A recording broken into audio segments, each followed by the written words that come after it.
Hello, welcome back to AJM Learn. Today I'm going to show you how to change the color of your hyperlinks in Squarespace. So I went ahead and set up all my hyperlinks of all the different text sizes. So H1, H2, etc. I went ahead and added a hyperlink on these. So just highlight it, click the hyperlink here, put in your link.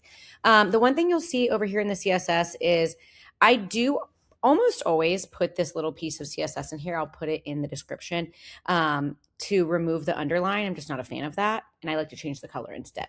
Okay, so first thing, you can change it natively. So hop over into your site styles, colors, and then you need to choose your color theme. You can do all of them or whichever one you're working on. I'll just start with the one I'm working on. So light 2. Scroll down to the one with the links heading.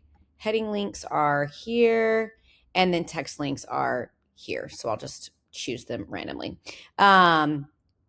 I'm going to switch them back. It works great. No problems there. As you can see, all heading links of all sizes are the same color.